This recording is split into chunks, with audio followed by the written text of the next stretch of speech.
Hi friends, welcome back to my YouTube channel. ದಯವಿಟ್ಟು ನಮ್ಮ channel ಎಲ್ಲರೂ ಸಬ್ಸ್ಕ್ರೈಬ್ ಮಾಡ್ಕೊಳ್ಳಿ. ಕೊನೆ ತನಕ ವೀಡಿಯೋನ ಮಿಸ್ ಮಾಡಿದೆ ನೋಡಿ. ನಾವು ಎಷ್ಟೆಲ್ಲ ದೇವಸ್ಥಾನಕ್ಕೆ ಹೋಗಿದ್ವಿ, ಏನೆಲ್ಲ ಮಾಡಿದ್ವಿ ಅಂತ ಇದ್ರಲ್ಲಿ ಫುಲ್ ಡೀಟೇಲ್ಸ್ ಇದೆ. ನಾವು ಬಂದಿದ್ದು ಫಸ್ಟು ಮಾಸ್ತಮ್ಮ ಅಂತ ಮದ್ದೂರು ಹತ್ರ ಅಡಗನಹಳ್ಳಿ ಅನ್ನೋ ಊರಲ್ಲಿ ಈ ದೇವಸ್ಥಾನ ಇರೋದು. ಈ ದೇವಸ್ಥಾನ ಅಂದರೆ ದೇವಸ್ಥಾನ ಮಂಟಪ ಆ ಥರ ಎಲ್ಲ ಇಲ್ಲ. ಈಗೇನು ಕಾಣಿಸ್ತಿದೆಯಲ್ಲ ಇದಿಷ್ಟೇ ಇದೆ ದೇವಿ ದೇವಸ್ಥಾನ ಇರೋದು.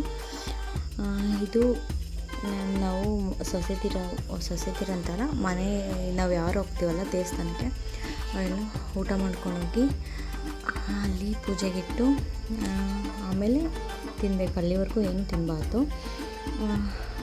ಪುಳಿಯೋಗರೆ, ಎಳ್ಳುಂಡೆ ಮತ್ತು ತಂಬಿಟ್ಟು, ಹಸಿ ಅಕ್ಕಿ ತಂಬಿಟ್ಟು ಮಾಡ್ಕೊಂಡು ಹೋಗಿದ್ವಿ. ನಮ್ಮ ಜೊತೆ ಮತ್ತು ಇನ್ನೊಂದು ಫ್ಯಾಮಿಲಿ ಕೂಡ ಬಂದಿತ್ತು. ಪೂಜೆ ಮಾಡ್ತಿದ್ದಾರೆ, ನಾವೆಲ್ಲ ಅಲ್ಲೇ ಕೂತಿದ್ವಿ. ಮತ್ತು ಸೀರೆ ಎಲ್ಲ ಅದ್ರ ಮೇಲೆ ಹಾಕ್ಬಿಟ್ಟು ಸೀರೆ ತೊಗೊಂಡು ಹೋಗಲೇಬೇಕು. ಆ ದೇವ್ರಿಗೆ ಸೀರೆ ಹಾಕಿ ಅದನ್ನು ಅಲ್ಲೇ ಅವ್ರು ಇಟ್ಕೊಳ್ಳಲ್ಲ, ನಾವೇ ಮತ್ತೆ ತೊಗೋತೀವಿ. ಮತ್ತು ಸೀರೆನ ತೊಗೊಂಡು ನಾವೇ ಮನೆಗೆ ತೊಗೊಂಬರ್ಬೋದು, ಅವರಲ್ಲಿ ಇಟ್ಕೊಳ್ಳಲ್ಲ. ನಾವು ದೇವ್ರಿಗೆ ಅಂತ ಸೀರೆನ ಕೊಡೋದು. ಅಲ್ಲಿಂದ ಸೀರೆ ಅಂತಲ್ಲ, ಎಲ್ಲ ಬಟ್ಟೆನೂ ಹಾಕ್ಬೋದು, ಹೊಸ ಬಟ್ಟೆ ಆಗಿರಬೇಕು. ಆಮೇಲೆ ಅಲ್ಲೆಲ್ಲ ನಾವೆಲ್ಲ ಪೂಜೆ ಮಾಡಿ ಮಂಗಳಾರತಿ ತೊಗೊಂಡು ಅಲ್ಲಿ ಊಟಕ್ಕೆ ಹೋದ್ವಿ. ಎಲ್ರೂ ಊಟಕ್ಕೆ ಅಂತ ಅಲ್ಲೇ ಒಂಥರ ಊಟಕ್ಕೆ ಕೂತ್ಕೊಳ್ಳೋ ಥರ ವ್ಯವಸ್ಥೆ ಮಾಡಿದ್ದಾರೆ. ಆಮೇಲೆ ನನ್ನ ಮಗಳಿಗೆ ಊಟ ತಿನ್ನಿಸೋಷ್ಟರದ್ದು ಸಾಕಾಗ್ಬಿಡ್ತು. ಅಷ್ಟು ಅವಳಿಗೆ ಊಟ ತಿನ್ನೋದು ಅಂದ್ರೇ ಆಗಲ್ಲ. ಎಲ್ಲ ಮಕ್ಕಳು ಬಹುಶಃ ಹಾಗೆ ಅನಿಸುತ್ತೆ, ಊಟ ತಿನ್ನಿಸೋಷ್ಟರಲ್ಲಿ ಸಾಕಾಗ್ಬಿಡುತ್ತೆ. ಆಮೇಲೆ ಫೋನ್ ಹಾಕ್ಬಿಟ್ಟು ಸ್ವಲ್ಪ ಅಂದರೆ ತಿಂದು ಆಗಲೇ ಅವಳು ತಿನ್ನಿಸೋಷ್ಟರಲ್ಲಿ ಪಾಪ 11 ಗಂಟೆ ಆಗಿಬಿಡ್ತು. ಒಂದೆರಡು ಬಿಸ್ಕೆಟ್ ತಿಂದಿದ್ದು ಅದಕ್ಕ ಅಲ್ಲಿಗೆ ಹೋದ್ವಿ. ಅಲ್ಲಿ ನಮ್ಮ ಯಜಮಾನ್ರಿಗೆ ನಾವು ರಿಸೆಪ್ಷನ್ ಮಾಡಬೇಕು ಅಂತ ಅಂದ್ಬಿಟ್ಟು, ಅಂದರೆ ಈ ದೇವಸ್ಥಾನ ಒಳಗಡೆ ಇರೋಕ್ಕೆ ಆಗ್ತಿಲ್ಲ, ಅಷ್ಟು ಸೊಪ್ಪು. ನನ್ನ ಮಗಳಂತೂ ಫುಲ್ಲು ಬೋಟೋಗಿಲು. ಆಮೇಲೆ ಹೆಸ್ರು ಬರ್ಸೋ ಶಾಸ್ತ್ರಕ್ಕೆ ಎಲ್ಲ ರೆಡಿ ಮಾಡ್ಕೊತಾ ಇದ್ವಿ. ನಾವು ಹೆಸ್ರು ಬರ್ಸೋ ಶಾಸ್ತ್ರಕ್ಕೆ ರೆಡಿ ಮಾಡ್ಕೊತಾ ಇದ್ರು. ಅಷ್ಟರಲ್ಲಿ ನಮ್ಮ ಮನೆಯವರು ಅಂದರೆ ಹೊಸ ಬಟ್ಟೆ ಹಾಕ್ಕೊಂಡು ಕೂತ್ಕೋಬೇಕಲ್ಲ ಶಾಸ್ತ್ರಕ್ಕೆ, ಅದಕ್ಕೋಸ್ಕರ ಪಂಚೆ ಹಾಕ್ಕೊತಾಯಿದ್ರು. ಅವ್ರು ಬರೋ ಅಷ್ಟರಲ್ಲಿ ಒಂದು ತಟ್ಟೆಯಲ್ಲಿ ಅಕ್ಕಿ ಮೇಲೆ ಅಥವಾ ಏನು ಹಸಿಟ್ಟಿನ ಮೇಲೆ ಬರ್ಸ್ಬೇಕು ಅಂತ ಹೇಳ್ತಾರೆ. ಅದಕ್ಕೆ ನಾವು ಅಕ್ಕಿನ ತಂದಿದ್ವಿ, ಅಕ್ಕಿ ಮೇಲೆ ಹೆಸ್ರು ಬರ್ಸೋಕ್ಕೆ ಅಂತ. ಆಮೇಲೆ ಅಕ್ಕಿ ಎಲ್ಲ ಹಾಕಿ ಇಟ್ಟಿದ್ವಿ. ಅವರೇ ಸ್ವಲ್ಪ ಪಂಚೆ ಹಾಕ್ಕೊಳಕ್ಕೆ ಬರಲ್ಲ, ಅದರಿಂದ ಸ್ವಲ್ಪ ಲೇಟ್ ಆಯಿತು. ಆಮೇಲೆ ನಮ್ಮ ಜೊತೆ ಒಬ್ಬರು ಅಂಕಲ್ ಬಂದಿರಲ್ಲ, ಅವರು ಪಂಚೆ ಹೊಡ್ಸೋಕ್ಕೆ ಹೆಲ್ಪ್ ಮಾಡ್ತಾಯಿದ್ದಾರೆ. ಆಮೇಲೆ ನಾವಂತೂ ಎಲ್ಲರೂ ಕಾಯ್ದು ಸಾಕಾಯಿತು, ಯಾವಾಗ ಬರ್ತಾರೆ ಅಂತ. ಇಲ್ಲಿ ನೋಡಿ ಅಲ್ಲೇ ಪಂಚೆ ಹಾಕ್ತಾ ಇದ್ದಾರೆ. ಅವ್ರ ಮೇಲೆ ಒಂದು ಶಾಲ್ ಥರ ಹಾಕಿದ್ರು.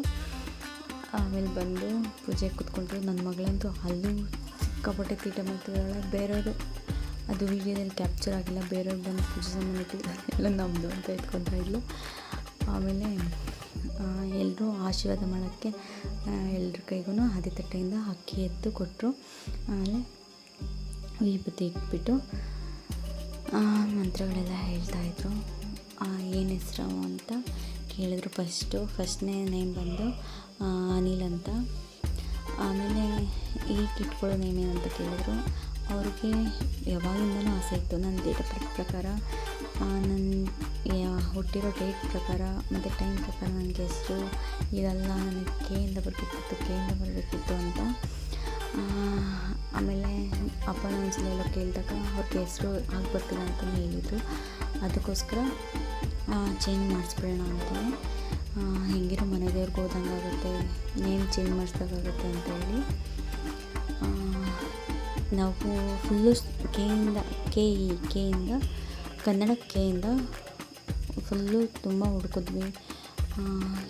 ಎಷ್ಟು ಹುಡುಕಿದ್ರು ಅಂದರೆ ಒಂದು ಸ್ವಲ್ಪ ಚೆನ್ನಾಗಿರೋ ಸಿಕ್ತು ಅಂದರೆ ಅದು ರಿಲೇಟಿವಲ್ಲಿ ಯಾರಾದರೂ ಒಬ್ಬರು ಹೆಸ್ರಾಗಿರ್ತಿತ್ತು. ಅದಕ್ಕೋಸ್ಕರ ನಾನು ಒಂದೊಂದ್ಸಲ ಹರಗಿಸ್ತಿದ್ದೆ ಕೆಂಪಣ್ಣ ಅಂತ ಇಟ್ಕೊಂಡು ಹಂಗೆ ಅಂತ. ಆಮೇಲೆ ಫಸ್ಟೇ ಒಂದು ನೇಮ್ ಹೇಳಿದ್ದೆ, ಕೇತನ್ ಶೌರ್ಯ ಅಂತ. 2 ನೇಮ್ ಇರೋ ಥರ ಇರುತ್ತೆ, ಚೆನ್ನಾಗಿರುತ್ತೆ ಇಟ್ಕೊಳ್ಳಿ ಅಂತ. ಅವರು ಎಲ್ಲರನ್ನೂ ಕೇಳಿ ಎಲ್ರಿಗೂ ಮೆಸೇಜ್ ಮಾಡಿದ್ರು, ಕೇಂದ್ರ ಯಾವುದಾದ್ರು ನೇಮ್ ಇದ್ದರೆ ಹೇಳಿ ಅಂತ. ಕೊನೆಗೆ ಇದೇ ನೇಮ್ನ ಓಕೆ ಇರಲಿ ಅಂತ ಹೇಳಿ ಸೆಲೆಕ್ಟ್ ಮಾಡಿಕೊಂಡು ಅಲ್ಲೋಗಿ ಅಕ್ಕಿ ಮೇಲೆ ಓಮ್ ಅಂತ ಬರೆಸಿ ಯಾವ ಹೆಸ್ರು ಇಟ್ಕೋತಾಯಿದ್ದೀರ ಅಂತ ಕೇಳಿ ಕೇತನ್ ಶೌರ್ಯ ಅಂತ ಹೇಳಿ ಅದನ್ನೇ ಅವರು ಅಕ್ಕಿ ಮೇಲೆ ಬರೆದ್ರು. ಅದಾದಮೇಲೆ ಅದು ನೇಮ್ದು ಮುಗೀತು. ಇದು ಈ ದೇವಸ್ಥಾನ ಮಹಾದೇವ ದೇವಸ್ಥಾನ ಅಂತ ಅಲ್ಲೂ ಹೋಗಿ ತೀಟ ಮಾಡ್ತಿದ್ರು. ಆಮೇಲೆ ಅವ್ರು ಹೇಳಿದರು, ಮುಂಚೆನೇ ಅಕ್ಕಿ ಕೊಟ್ಟಿದ್ರಲ್ವ, ಅದರಿಂದ ಅವ್ರ ತಲೆ ಮೇಲೆ ಹಾಕಿ ಎಲ್ಲರೂ ಆಶೀರ್ವಾದ ಮಾಡಿ ಅಂತ. ಎಲ್ಲರೂ ತಲೆ ಮೇಲೆ ಅಕ್ಕಿ ಹಾಕಿ ಆಶೀರ್ವಾದ ಮಾಡಿದ್ರು. ಆ್ಯಕ್ಚುಲಿ ಅವ್ರಿಗೆ ಗೊತ್ತಿರಲಿಲ್ಲ ಅವರವರೇ ಆ ಹೆಸ್ರನ್ನ ಇಟ್ಕೋತಿರ್ತಾರೆ. ಎಲ್ರಿಗೂ ಫಸ್ಟ್ ಟೈಮ್ ಕಲಿಯೋದಕ್ಕೆ ಸ್ವಲ್ಪ ಕಷ್ಟ ಆಗುತ್ತೆ. ಆಮೇಲೆ ಎಲ್ಲ ಅಂದರೆ ದೊಡ್ಡವ್ರ ಕಾಲಿಗೆ ಫಸ್ಟ್ ಪುರೋಹಿತ್ರ ಕಾಲಿಗೆ ಬಿದ್ದು ಆಶೀರ್ವಾದ ತಗೊಂಡ್ರು. ಆಮೇಲೆ ಅವರ ಅಮ್ಮ, ಆಮೇಲೆ ಅಪ್ಪ ಮತ್ತು ನಮ್ಮ ಜೊತೆ ಬಂದಿದ್ರಲ್ವ, ನಮ್ಮ ರಿಲೇಷನ್ನೇ ಆಗಬೇಕು, ಅವ್ರ ಕಾಲಿಗೂ ನಮಸ್ಕಾರ ಮಾಡಿಕೊಂಡ್ರು. ಅದಾದಮೇಲೆ ಮಂಗಳಾರತಿ ತೊಗೊಂಡ್ವಿ. ಮಂಗಳಾರತಿ ಮತ್ತು ತೀರ್ಥ ಎಲ್ಲ ತೊಗೊಂಡ್ವಿ. ಅದಾದಮೇಲೆ ನನ್ನ ಮಗಳಿಗಲ್ಲಿರೋ ಕಂಟಿಗಳು ನೋಡಿದ್ರು ಅಂದರೆ ಏನು ಖುಷಿನೋ, ಓಡಿಸು ಅಂತ ಕೇಳ್ತಾಯಿದ್ರು. ಆಮೇಲೆ ನಮ್ಮ ಮನೆಗೆ ಬಂದು ನನಗೆ ಗಂಧ ಇಟ್ಟರು. ಅದಾದಮೇಲೆ ಕರೆಂಟ್ ಹೋಗಿತ್ತು, ಅವಾಗ ದೇವ್ರದ್ದು ನೀಟಾಗಿ ತೋರ್ಸೋಕ್ಕಾಗ್ತಾ ಇರಲಿಲ್ಲ. ಆಮೇಲೆ ದೇವ್ರನ್ನ ಸ್ವಲ್ಪ ವಿಡಿಯೋ ಮಾಡ್ಕೊಂಡ್ವಿ. ಆಮೇಲೆ ನಾವು ಹೊರಗಡೆ ಬಂದು ಅಂದರೆ ನೇಮ್ ಇಟ್ಕೊಂಡಿರೋದಕ್ಕೋಸ್ಕರ ಸ್ವೀಟ್ ಕೊಡಬೇಕಲ್ಲ, ಅಲ್ಲಿರೋದೆಲ್ರಿಗೂ ಸ್ವೀಟ್ ಹಂಚಿ ಅಂತ ಹೇಳಿ ಸ್ವೀಟ್ ಕೊಟ್ಟು ನಾನು ವೀಡಿಯೋ ಮಾಡ್ತಾಯಿದ್ದೆ. ಅದಕ್ಕೋಸ್ಕರ ನಾನು ಜಾಸ್ತಿ ಎಲ್ಲ ಕಾಣಿಸ್ಕೊಳಕ್ಕಾಗಿಲ್ಲ.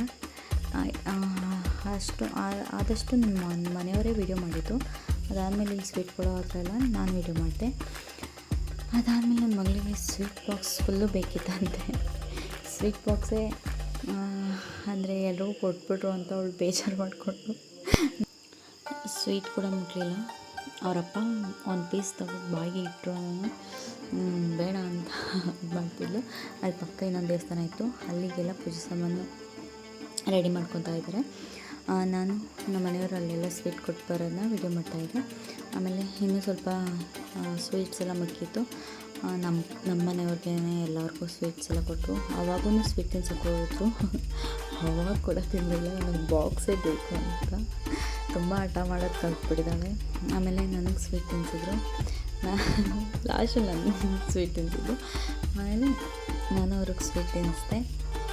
ಅದಾದಮೇಲೆ ನಾವು ಪಕ್ಕ ಇರೋ ದೇವಸ್ಥಾನಕ್ಕೆ ಹೋಗ್ಬೇಕಿತ್ತಲ್ವ, ಅದಕ್ಕೆ ಮೇಲೆ ಇದಂತೂ ಆ ದೇವಸ್ಥಾನಕ್ಕಿಂತ ತುಂಬ ಹೈಟ್ ಕಡಿಮೆ ಇದೆ. ನಾನು ವಿಡಿಯೋ ಮಾಡ್ಕೊಂಡು ಹೋದ್ಮೇಲೆ ಗೊತ್ತಾಯಿತು. ಮಗಳಿಗಂತೂ ಫಸ್ಟ್ ಅವಳು